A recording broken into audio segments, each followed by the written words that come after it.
Brésil, République tchèque, États-Unis, 400 tours opérateurs du monde entier découvrent actuellement notre région. Une opération séduction à 2 jours de l'ouverture à Marseille du salon Rendez-vous en France. Les agences de voyage étrangères viennent faire leur marché. Tout doit être parfait. Pour les convaincre, terroir et patrimoine sont mis en avant. Alexandre Lépinet et Pauline Guigou.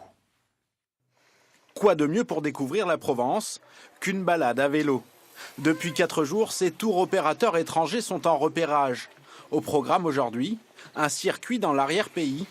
Première étape, près de Saint-Rémy-de-Provence, au moulin du Calanquet, un producteur d'huile d'olive d'exception.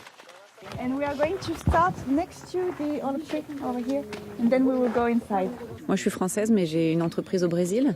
Et pour moi, c'est important de connaître justement tous les petits trésors français. Donc, aller au fin fond des campagnes ou des petits villages et connaître ce qu'il y a de différent, justement, pour offrir quelque chose qui sort de l'ordinaire. La visite continue à l'intérieur du moulin.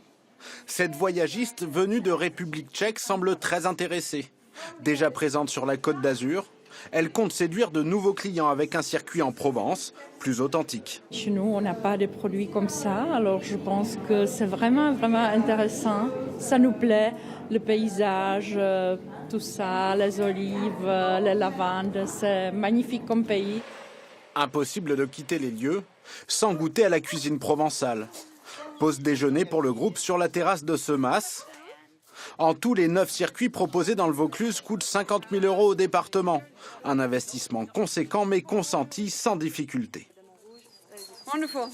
C'est un effet démultiplicateur. Un tour opérateur, il va vendre à tous ses clients. Il va aussi être publié sur un site web, sur une brochure. Et ça, ses concurrents vont le voir. Ils vont aussi se dire, tiens, c'est vrai, nous aussi, on pourrait programmer cette destination.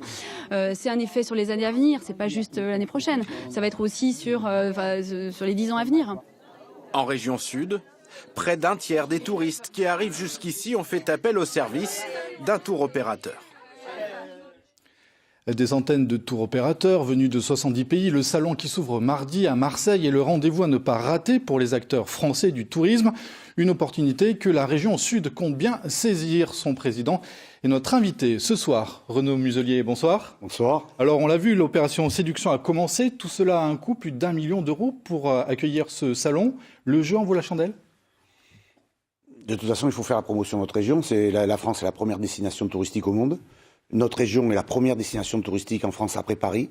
Et ça représente 20 milliards de retombées économiques. 20 milliards de retombées économiques. C'est 25 000 emplois, c'est 150 000 emplois, c'est 25 000 entreprises. Et on a la chance d'avoir dans notre belle région sud 3 marques monde, Provence, Alpes et Côte d'Azur. Et donc l'enjeu, c'est d'avoir des meilleures formations, de monter en gamme. On met 1,5 milliard de moyens financiers supplémentaires sur la totalité de la région pour améliorer la qualité de l'offre touristique. Donc forcément, ce rayonnement international avec les réseaux sociaux, avec tous les moyens de communication, c'est une donnée essentielle puisque ce n'est pas arrivé ici chez nous depuis très très longtemps, je crois que jamais. Alors le salon s'appelle Rendez-vous en France. On va jouer collectif ou on va jouer la carte région sud ? On joue collectif avec la carte région sud. La France est un pays absolument magnifique et on essaie d'organiser les déplacements de façon à ce qu'entre le Paris-Marseille, qu'il y ait des possibilités avec des déplacements en train, que l'offre de tourisme ici avec nos 25% de parcs naturels, avec nos 50% d'espaces boisés, avec la terre des festivals, avec nos 1000 km de côte, avec nos 300 jours de soleil, on a quand même une offre qui est très différente des autres, qui est très variée, qui est multiple. Et la clientèle en général, c'est considérablement modifié. On fait le soir la fête, le lendemain on va visiter un musée, le coup d'après on va dans la foulée se baigner et puis après on va voir les flamants roses. Eh bien on a la capacité de faire tout ça à 10 minutes près, 1 heure près du périmètre où on se trouve. Alors la région sud a beaucoup d'atouts, mais elle a aussi quelques inconvénients. Ces transports, ces hébergements, est-ce que c'est suffisant ? L'hébergement...